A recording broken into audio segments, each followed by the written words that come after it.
All right, good morning. So I got a feedback on this NCERT exemplar questions, which I did through the help of trigonometry, that most of the students did not understand the solution. And I quite agree with you because the solution goes into details of a lot of resolution of vector. Therefore, it complicates, not easy to understand. I am telling you now a straightforward, simple solution for the examination. Now, this is your pentagon, and at the vertex, a charge plus q is kept, right? And now your job is to find the electric field at the center of the pentagon, which is surrounded by the charges. Now, when I solved this in my previous video, you found it complicated. Let me tell you a trick, and listen to me very carefully. So let's say you have a situation which is of two charges. So this is the line that separates the two charges. This is a plus q charge and a plus q charge. This is the center of the line. My question to you is, what is the electric field at the center of this line, which has two plus charges at the extreme edges? Now, if you see, the total charge, total electric field will come out to be E net is going to be 0. Obviously, you have opposing electric fields. Now, let me take the example of a triangle. If you notice, in the case of a triangle, this is what happens, right? So, I'm going to draw this line, okay, this line, and this line. So, this is your charge plus q, this is another plus q, and plus q. So, we have to find the electric field at the center of the triangle. The electric fields will be drawn, right, away from the charges. I am drawing these away from the charges.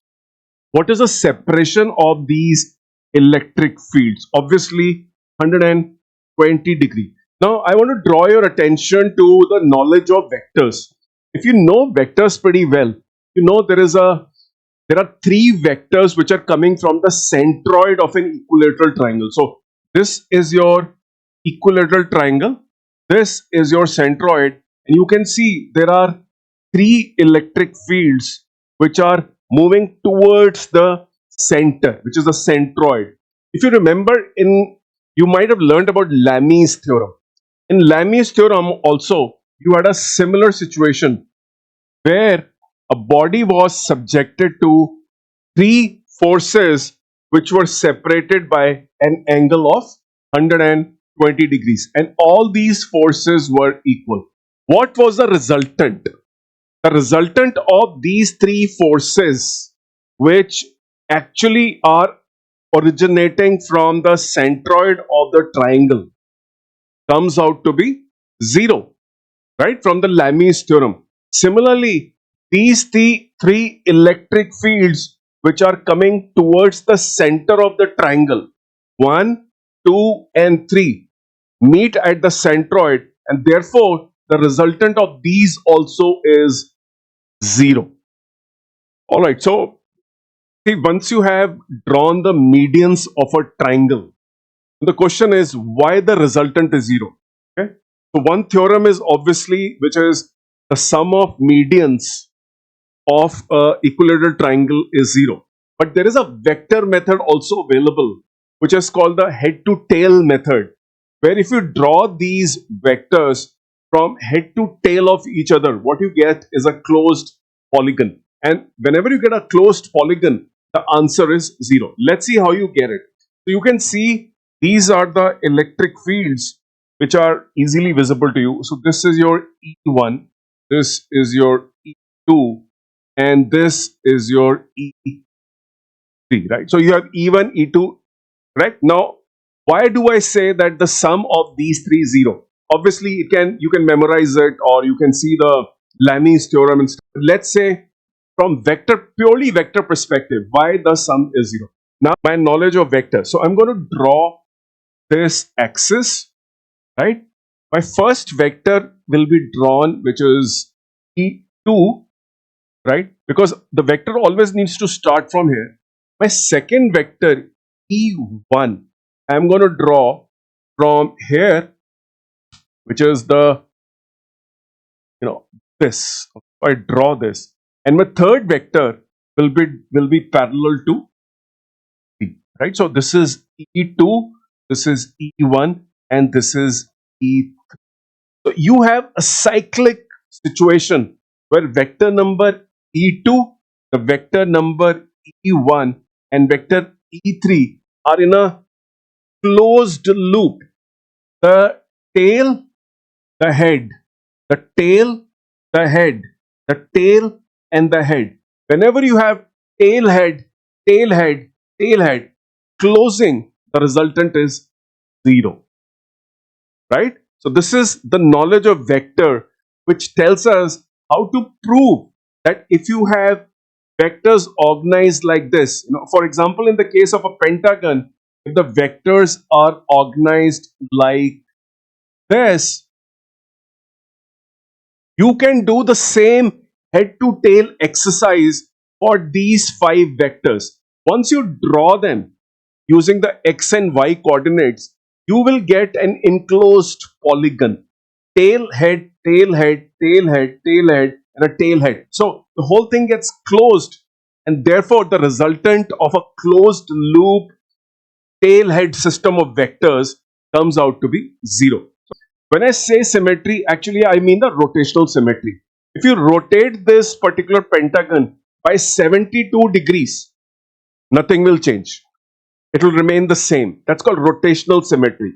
If you rotate this equilateral triangle by 120 degree, nothing will change. The 3 vectors originating from the centroid or moving towards the centroid still will give you the answer 0. So when I say symmetry in context of the regular polygons, which is 360 degree by n, the answer always is going to be 0. So that is like a theorem for you, which you need to memorize and use it in your exam directly. Whenever you see the question of regular polygon, it should send a signal and an alarm to your mind saying that, okay, this is a regular polygon, all the vectors in magnitude are equal, right? Like a medians of a triangle in length are equal, separated by 120 degree, meeting at the center, and therefore the result of these vector is going to be 0. I hope I've repeated many times. Alright, to solve the part number B, I will adopt a short trick. Now the short trick is, I will use the knowledge of my previous part where I got the resultant of all 5 charges to be 0. Electric field was 0. So now to get the electric field for the remaining 4, which is what part B says, I am going to use the previous knowledge, E total. So when I write E total, okay, so E total, right? This E total is part A.